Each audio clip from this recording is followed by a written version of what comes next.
Hello everyone, welcome back to my channel. আজকে আমি অনেক দিন পর ভয়েস ওভার দিয়ে ভিডিওটা স্টার্ট করছি। কিছুদিন আগে যে সাইলেন্ট ভিডিওগুলি আমি তোমাদের সাথে শেয়ার করেছি সেগুলি আমার বাধ্য হয়ে করতে হয়েছে কারণ সময়ের অভাবে। তো যাই হোক, আমি এখন চেষ্টা করব ভয়েস দিয়ে ভিডিও করার। সাইলেন্ট ভিডিও দেব, তো যখন সময় পাবো তখন ভয়েস দিয়ে ভিডিও দেব। তো আজকের ভিডিওটা একটু দেরি করেই শুরু করেছি। এখন বাজে হচ্ছে 12টা আর দুপুর 12টা। তো এখন আমি ঘরের যেই তোষক তারপর ল্যাপ এগুলো নিয়ে এসেছি ছাদে। আমি, মা, ভাই তিনজনেই আজকে নিয়ে এসেছি কারণ আমার একার পক্ষে এগুলো সম্ভব না বা মারও একার পক্ষে সম্ভব না, সে কারণে।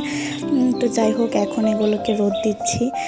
একটু আগে 1 ঘন্টা আগে ফুলটি দেখছি, এত সুন্দর অক্ষণাতে এটি মজ্জ হয়ে গেছে। আমরা প্রতি বছরই ভাদ্র মাসে ল্যাপ কাঁথা ঘরের যা আছে সব কিছু রোদে দিই একবার করে প্রতি বছরই। তো যাই হোক, আর আমাদের গাছে দেখো এই যে বড় একটা করলা ধরেছে, এটাতে কিন্তু এমনি লাগিয়েছে আর বেশি একটা ওষুধ দেওয়া হয় না। আর করলাটা দেখতে কিন্তু দারুণ হয়েছিল। বেশি একটা ধরে না, এই যে একটা ধরেছে। আগে আরও অনেক দিন আগে, প্রায় 15-16 দিন আগে একটা ধরেছিল, তো সেটাও পেয়ে নিয়েছে, তখন ভিডিও করা হয়নি। তো আজকে আমি মাকে বললাম যে এটা থাক গাছে, আমি ভিডিও করব, সে কারণে আমার জন্য রেখে দিয়েছে। তো তোমাদের সাথে ভিডিও করে শেয়ার করলাম। ঘরের প্রায় সমস্ত কাজই শেষ আর এখন হচ্ছে বিকেল বাজে 4টা। আর আমাদের ঘরে কিন্তু কারেন্ট নেই আজকে, একদম দুপুর থেকে কারেন্ট নেই। শুধু আমাদের বাড়িতে কারেন্ট নেই তা না, পুরো পাড়াতেই কারেন্ট নেই। এই যে ভিডিওটা দেখছো, এই ভিডিওটা কিন্তু যখন করছিলাম তখন আমার মোবাইলের চার্জ ছিল মাত্র 10%।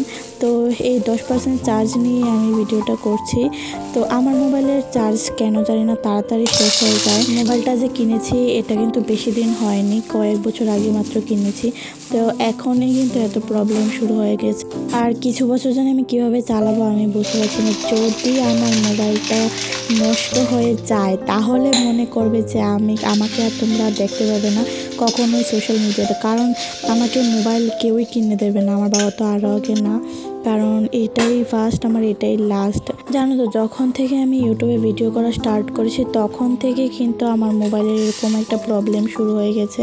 তো ভিডিও তো বানাই বেশ কিছুদিন হয়ে গেছে, এখনও কোনো সফলতা পাইনি, কিছু পাইনি।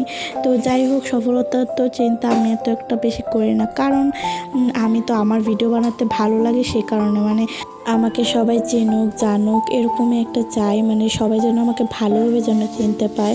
আমি এরকম ভাইরাল হতে চাই না যে ভাইরালগুলো হলে আমার মান সম্মান কিছুই থাকবে না, সেরকম ভাইরাল হতে আমি চাই না। আমরা যারা বড়জনরা আমার ভিডিও দেখতে পাচ্ছি সবাই আশীর্বাদ করো যেন আমার একটা ভালোভাবে যেন একটা পরিচয় আমি করতে পারি এই সোশ্যাল মিডিয়াতে।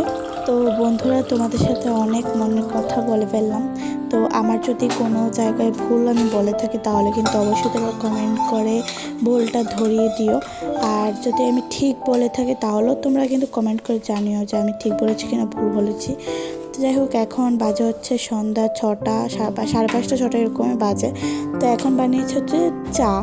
আর আমার কিন্তু চা খাওয়া এত একটা বেশি ভালো লাগে না চা খেতে, মাসে একবার যদি আমি চা খেতে মন চাই, যদি বাইরে বৃষ্টি পড়ে তাহলে খাই। আর আজকে কিন্তু বাইরে বৃষ্টি না, কিন্তু আজকের ওয়েদারটা একদম ঠান্ডা ঠান্ডা ওয়েদার, সে কারণে। আর আমি কিন্তু আজকে দেখেছো বাতাসা দিয়ে কিন্তু আজকে চাটা করেছি। বাতাসা দিয়ে কিন্তু চা বানালে বেশ ভালো লাগে খেতে, তোমরা কিন্তু ট্রাই করতে পারো। আর গুড় দিয়েও ভালো লাগে, বাতাসা দিয়েও ভালো লাগে, গুড় দিয়েও ভালো লাগে। তো আমি কিন্তু এখানে চা নিয়ে বসে পড়েছি। তো চলো বন্ধুরা, তোমাদেরকে দেখাই বাইরের আজকের ওয়েদারটা। এখন কিন্তু সন্ধে হয়ে গেছে, তো মোবাইলে এত একটা বোঝা যাচ্ছে না। তো এখন সামনে কিন্তু প্রচণ্ড অন্ধকার হয়ে গেছে, আর আকাশটা দেখো একদম ক্লিয়ার পরিষ্কার, খুবই সুন্দর লাগছে দেখতে। আর এই যে এটা একটা ড্রিম ক্যাচারের মতো, এটা ঠিক আমি নামটা বলতে পারছি না। তো আর এটা যখন বাতাস আসে তখন কিন্তু আরও বেশি ভালো লাগে এটার আওয়াজটা। তো বন্ধুরা, তোমরা লাস্ট পর্যন্ত ভিডিওটা দেখতে থাকো।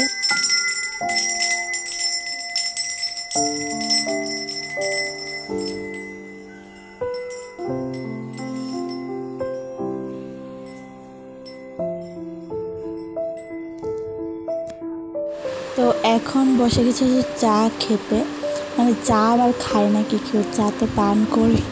তো যাই হোক, আমরা তো সবাই চা খাই বলি, তো সে কারণে আমিও বলে ফেললাম চা খেতে। তো যাই হোক, আমি এখন চা পান করব। তো চা পান করবো এটা কিন্তু সবসময় বলা হয় না, চা খাবো সেটাই বলা হয়। তো যাই হোক, আমি এখন স্নান করে চলে এসেছি। আর সন্ধ্যাবেলায় এত গরম লাগছিল, মানে গরম লাগছিল কেন বলো তো, আমি তো টিউশন করে এসেছি সে কারণে। আর আজকের ওয়েদারটাও খুব ঠান্ডা ঠান্ডা, ঠান্ডার দিনে আমার আরও বেশি করে স্নান করতে ইচ্ছে করে। তো একটু হালকা হালকা গরম লাগছিলো, তো সে কারণে স্নান করে নিয়েছি। তো এখন বানাবো হচ্ছে মটরের তরকারি। আর আমি মটরটা তো ভিজিয়ে রেখেছিলাম। তো এখন আমি প্রেসার কুকারে দিয়ে দিচ্ছি হচ্ছে মটরটা, ধুয়ে দিয়েছি আর একটু লবণও দিয়েছি। লবণ দিয়ে সেদ্ধ করলে এটা ভালো হয়, মানে সেদ্ধটা তাড়াতাড়ি হয়ে যায় শুনেছি। তো এখন আমি আলুটা কেটে নিচ্ছি। আলুটা কেটে ভালো করে ধুয়ে এরপর প্রেসার কুকারে দিয়ে দিয়েছি। এত কিছু তোমাদের সাথে ভিডিও করে দেখাতে পারিনি, কারণ আমি না এই ভিডিও মোবাইলটাতে সেট করেছি, সেটা হচ্ছে একটা কাপের মধ্যে সেট করেছি, কাপের মধ্যে হেলান খাইয়ে। তো আমার তো ট্রাইপডটা কিনবো করে কিনতে পারছি না, টাকা পয়সার জন্য, তো সব কিছুর জন্য তো মিলিয়ে নিচ্ছি আর কি। তো দেখি আমি কিনবো তো করছি, এই মাসে কিনবো ওই মাসে কিনবো, সেরকম করে আর কেনা হচ্ছে না। তো এরকম করে আমার ভিডিও বানাতে হবে, কিচ্ছু করার নেই। তো যাই হোক, আমি তো কিছু করার নেই, তো যেরকম যতটুকু পারবো তোমাদের সাথে শেয়ার করব ভিডিও করা। আর আমার তো ভিডিও করতে ভালো লাগে, তা মানে সেই কারণে কিন্তু এখনও আমি ধৈর্য ধরে ভিডিও করছি। তো এখন মাকে পরোটা বানিয়ে দেব। পরোটা না ঠিক করে বানানো হয়নি, তো তোমরা দেখতে থাকো কেন বানানো হয়নি।